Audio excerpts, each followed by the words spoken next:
What we're going to keep going with today is going back to sigma notation, finding the area under a curve, rectangular partitions. We are going to start with like the two middle boxes on the front side, not the first example. So it says just review, write in sigma notation the area beneath the curve f of x on the interval 0 to 3 with n rectangles. So whenever you are writing the area underneath a curve using sigma notation, it is always going to be based off of f of a plus delta x sub I if you're using right side connecting rectangles, which we are, which makes it way easier, times, do you guys remember what's on the outside? Delta x. Because it's really just f of, there's your height, times your width. This is going to run from 1 up until however many rectangles you have. We don't know much about this problem, but what is something we can figure out with an interval and n rectangles? Delta x. What formula gives us delta x? Good, b minus a over n. So what is our delta x in this case? Good, 3 over n. Our a value is where our interval starts at, which is just a 0 plus 3 over n sub I times 3 over n.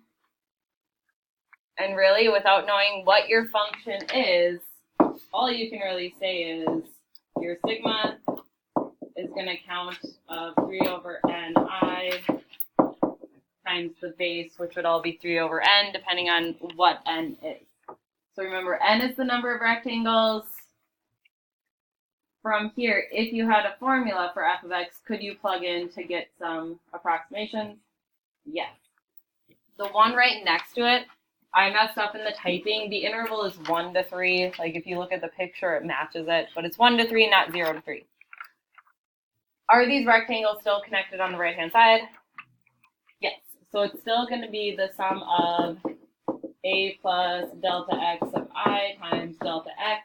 Remember, the left side connection is where this would be like 1 minus I, because you have to like step back to get your height of it. What is our delta x going to be this time? Good, because 3 minus 1 over n will give us our 2 over n. And then in this case, do we have an a value? Yes. Where is the interval going to start at? 1.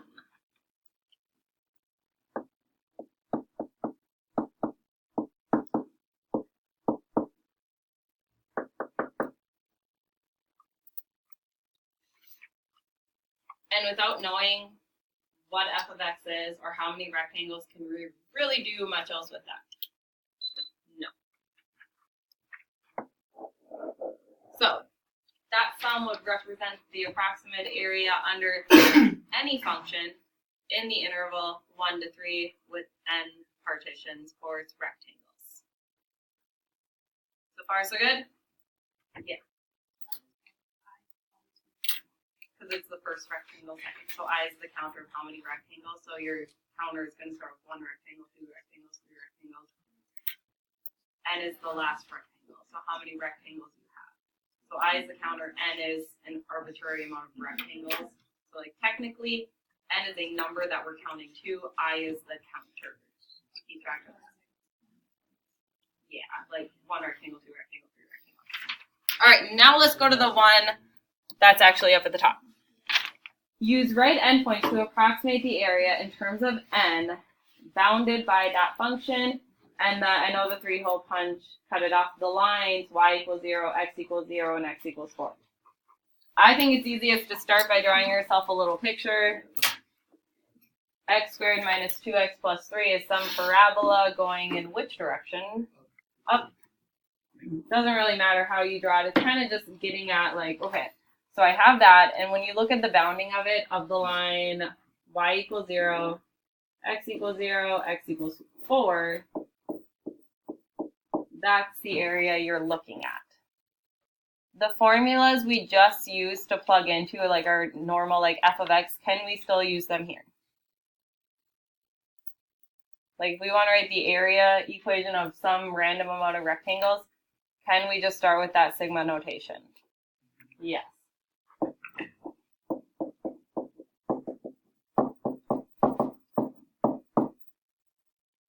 remember that sum just says the sum of all the rectangles. F of is the height of it. Delta x is the width of it. So if you know all the areas of those rectangles, base times height, add them all up, that'll give you an approximate area under the curve. What are some things we can figure out first? Delta x. So our delta x in this case, it's going to run from 4 to 0, and we don't know how many rectangles we have, so it's just a generic n amount of rectangles. Our delta x is 4 over n. What is our a value? Where is our interval going to start at? 0.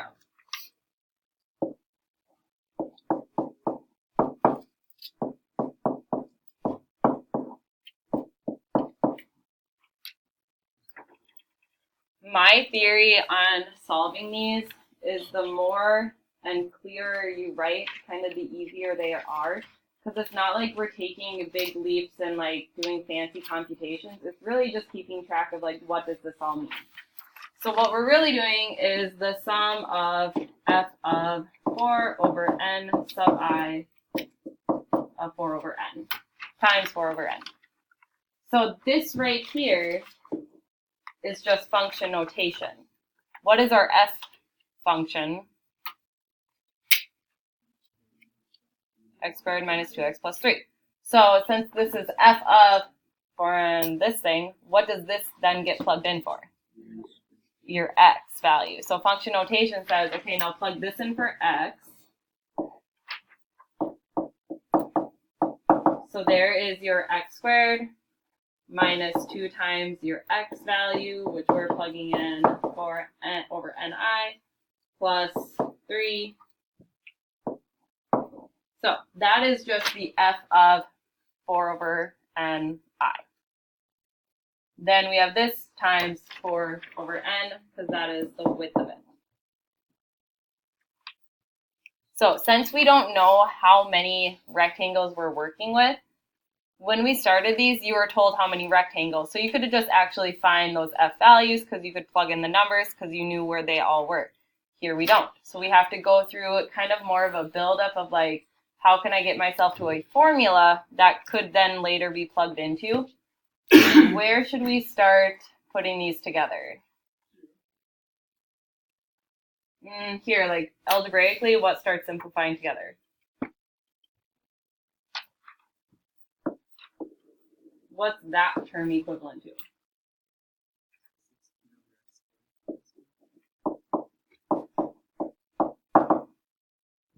That term.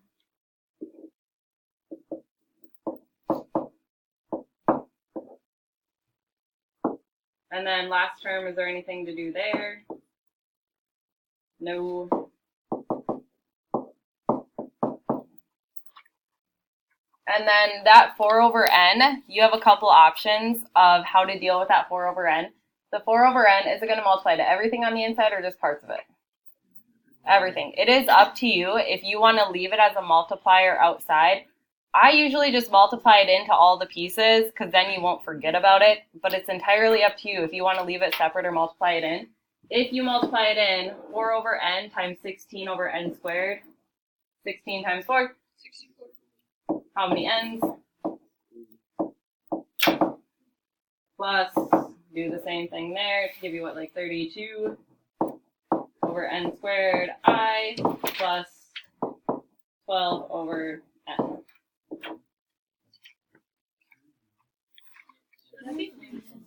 Is it a minus? Oh yeah, it's a minus 2, right? Good catch.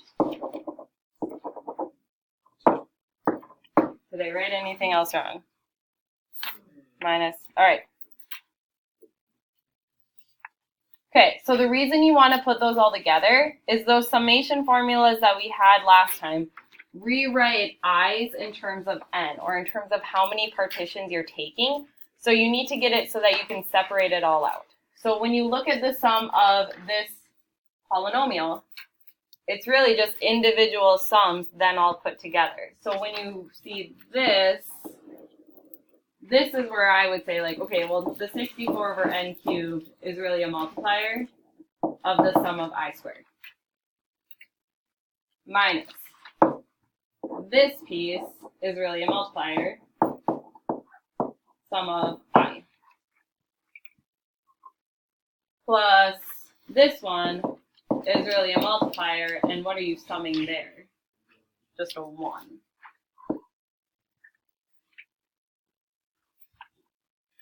The reasoning is that you don't know how many rectangles you're counting to, but that has a pattern.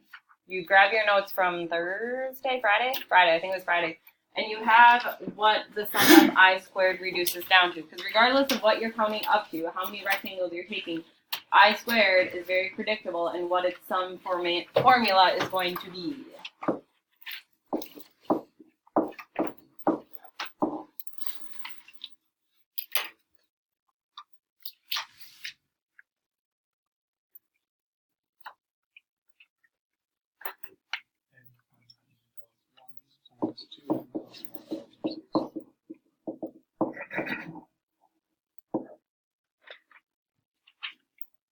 Minus your 32 over n squared. I's formula is n plus 1 over 2. Minus plus sum of 1 is just going to be sum of a constant is n constant, so it's just 1n. So Friday we started looking at the summation formulas that I squared is very predictable in how it sums. So it can be shortcutted into, hey, instead of taking 1 squared plus 2 squared plus 3 squared plus 4 squared plus however many n's you're counting up to, it's going to fall into this pattern.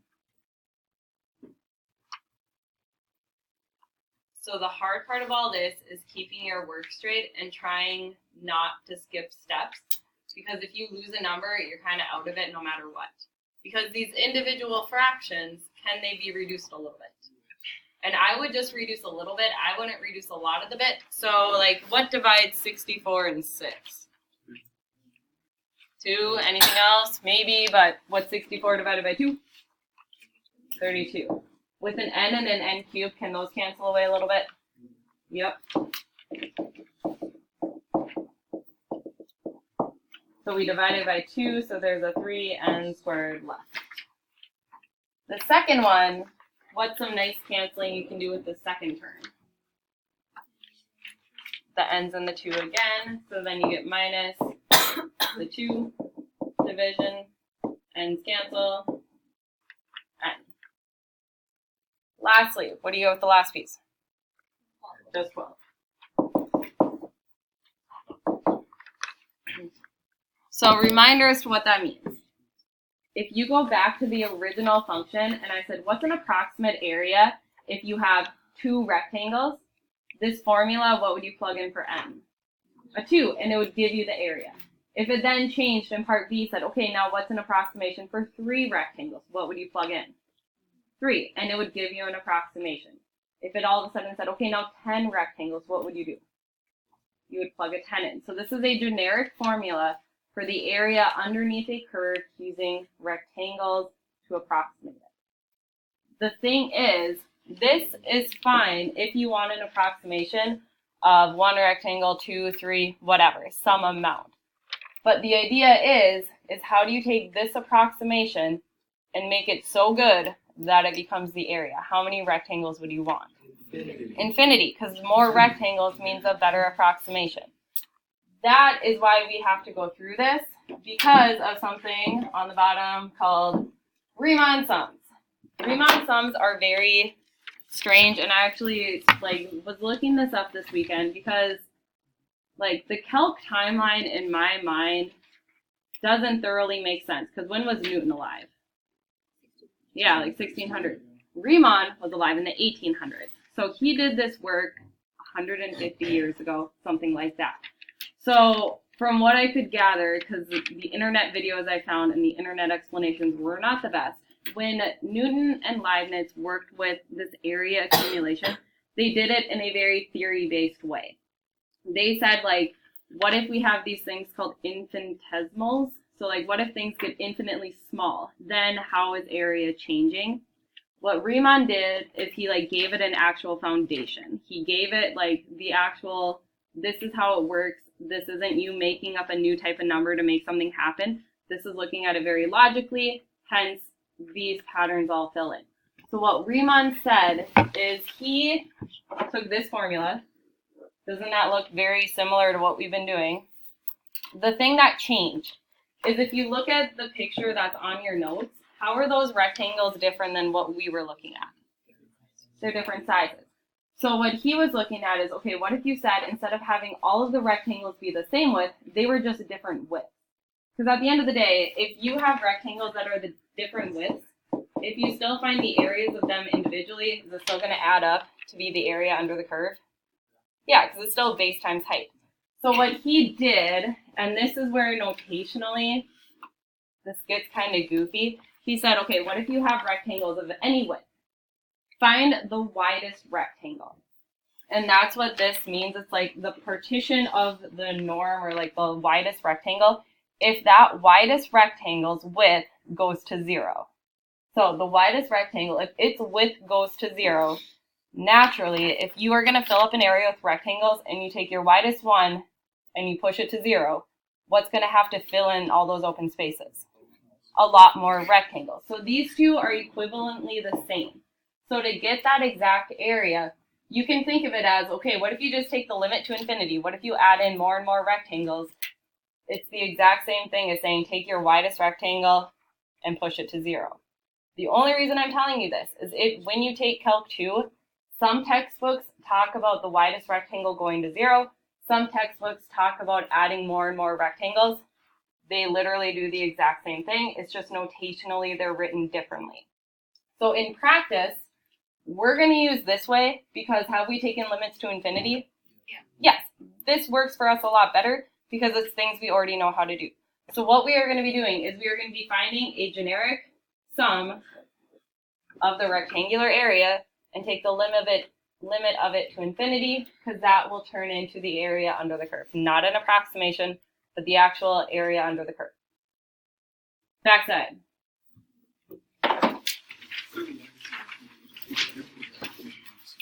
So you guys have already seen this name a lot, using a Riemann sum. A Riemann sum is rectangular partitioning of the area under a curve. Riemann sums are always just rectangle areas named for Mr. Riemann. I think his first name was like started with an R. I don't really remember. I didn't look at his first name. The limit process to find the region bounded by that area. We are going to start out the exact same way, whereas we are going to find the sign, the sigma total accumulation of our rectangular areas. So Riemann says make them rectangular areas. And then here's where it actually gets to be kind of nice. There are two different formulas for the rectangular area. If you use a right endpoint and if you use a left endpoint. Which one is easier? A right endpoint. So you get to pick. Do you want to use a right endpoint or a left endpoint? You should pick and use a right endpoint because then it's just a plus delta x of I delta x. Remember the left endpoint has that extra -1 on it. You do not want to deal with that unless you absolutely have to, so don't. The only difference between this example and what we did before is we're going to be like, hey, this formula is going to give you a generic area under the curve for n amount of rectangles. If you want to find the actual area, put infinitely many rectangles in there, and it's going to give you the area under the curve. The limit is going to come last. We are going to do everything else first. So we are just going to start by filling in what we know. What is our a value here? 0. Beginning of our interval, delta x is going to be 3 over n.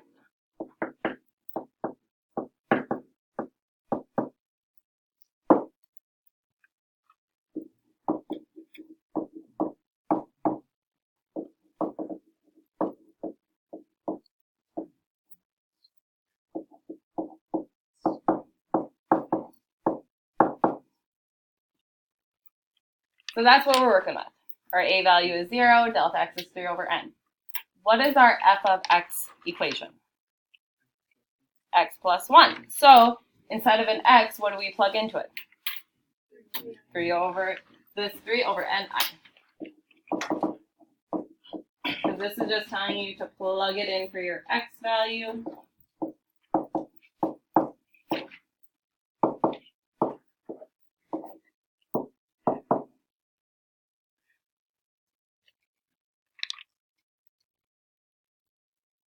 Options here. You can multiply in the 3 over n, or you can take it to the front. I personally like to multiply it in because then you know you don't lose it and forget about it. You don't have any squaring, so this one is way quicker than what we did on the other side.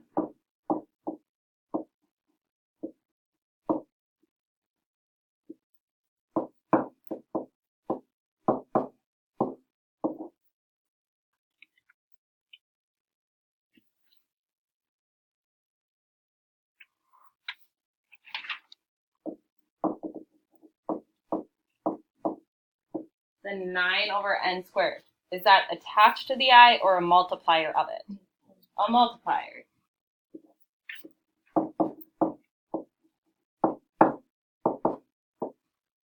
And that 3 over n, also a multiplier on a 1.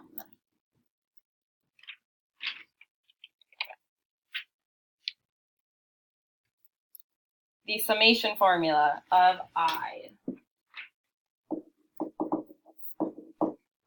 I'm being honest, you do not need to worry about memorizing them. If they show up on a test or a quiz, I will either have them written on the boards or it'll be provided for you in the assessment. So like, the idea of this is, can you get through the problem, not throwing in the, hey, memorize these 4 summation formulas as well.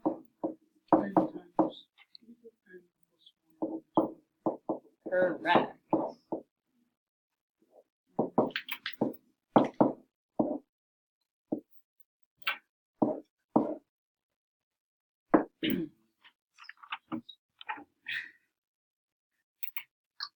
I would just do basic simplifying.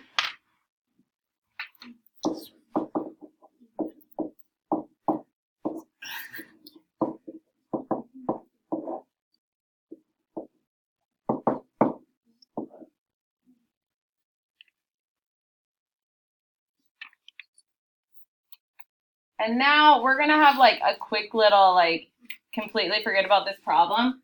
Let's just talk about limits to infinity. As you take the limit of something to infinity,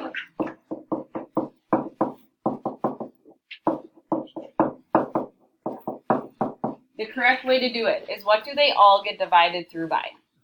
The highest power. In this case, what is the highest power? X squared. So if you divide through by x squared, what's going to be left of 4x squared?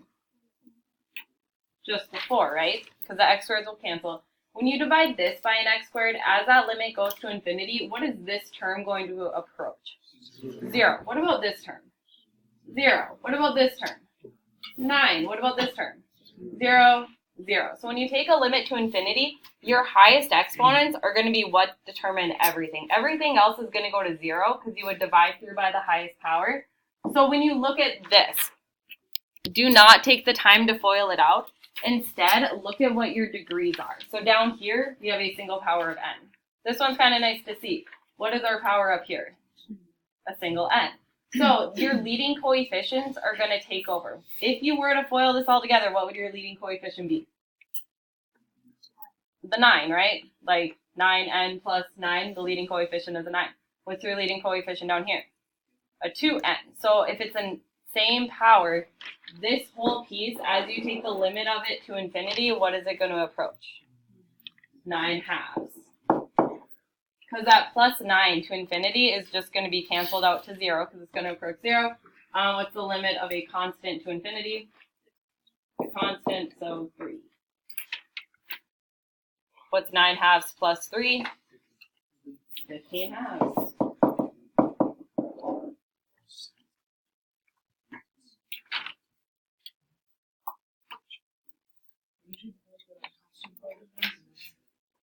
We did up here, but they canceled away. So you'd get the same thing if you forgot to cancel that out. All right, next one. Use a Riemann sum in the limit process to find the area of the region bounded by that function on the interval 1 to 5. So whenever you start the Riemann sum in the limit process,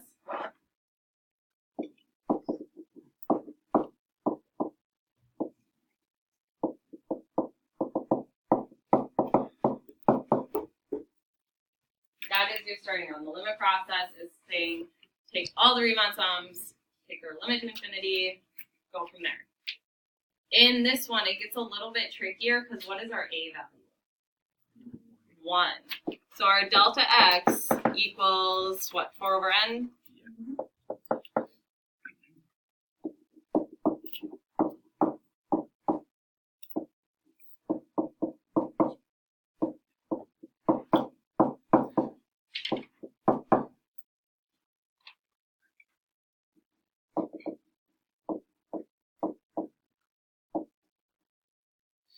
1 plus 4 over ni can't be put together. I wouldn't worry about putting it together because what you're going to do is plug that in for your x.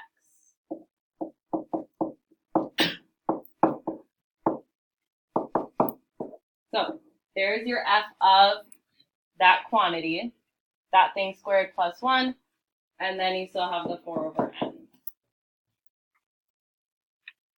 And here's where I mean, like, do more. If you're like, I'm lost, just work one step at a time. Because really, you've done all your plugging in. Now you need to reduce it down to like the single sigmas. So order of operations, what would go next? Get rid of, like, square out. So 1 plus 4 over n squared. What is 1 squared?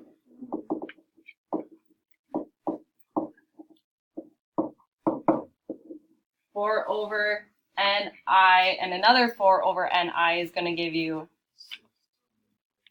8 over ni. And if you're ever not sure,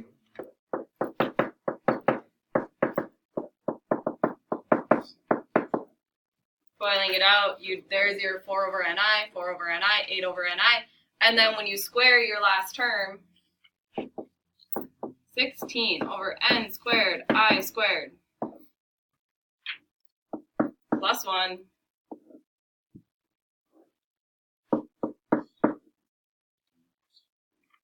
So the squaring out of the I, not the best.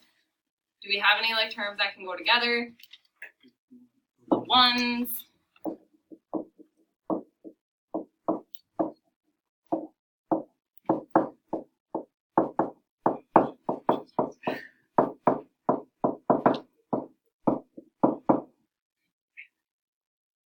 And the hardest part of this problem is done because you got rid of that squared. Honestly, getting the stuff out of the function notation, that is going to be the trickiest part.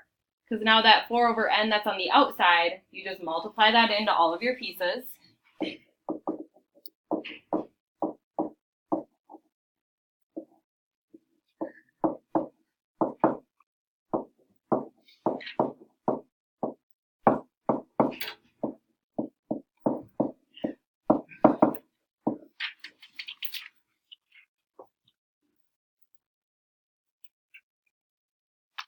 So this step to this step to this step is going to be the hardest part because once it's out of the function notation, it's going to be a very similar process every time.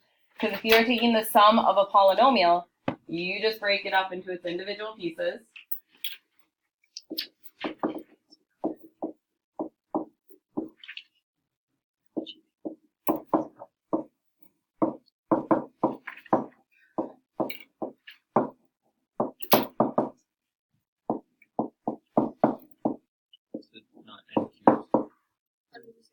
Oh, good catch.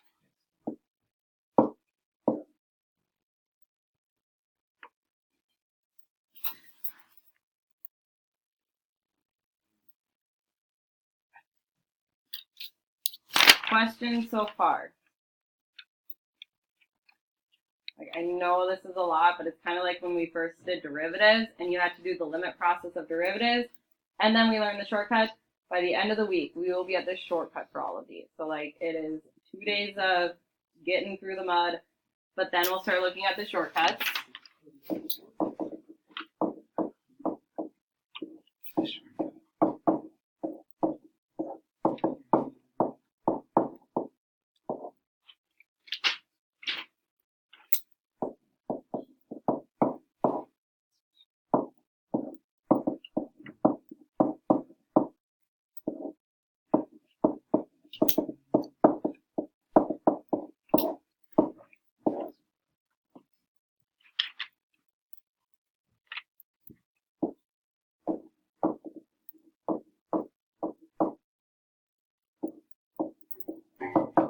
I'll do the same sort of simplifying of just by the 2 and the n by the 2.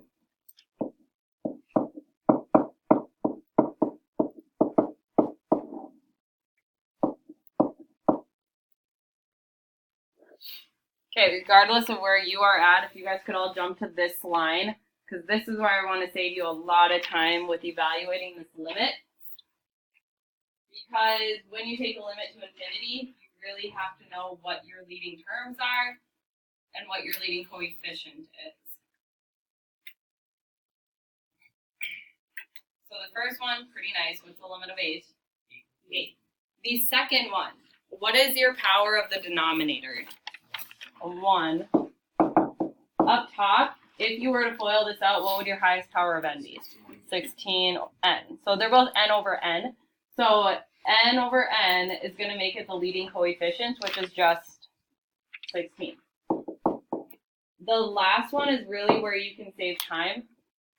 The power in the bottom is a 2. If you were to FOIL this out, what would be the highest power of n? Still a 2, right? It's still going to be an n squared. So we have a 3. If you were to FOIL this all out, just do the first pieces. What would that leading term be? 64, because it's 32 times a 1 times a 2. So it's going to be 64 over 3 for the last piece. So since you're taking it to infinity, don't take the time to multiply it all out, because the leading terms are going to like power through everything else. So just find what your leading term would be. 8 plus 16 plus 64 thirds is 45 and 1/3.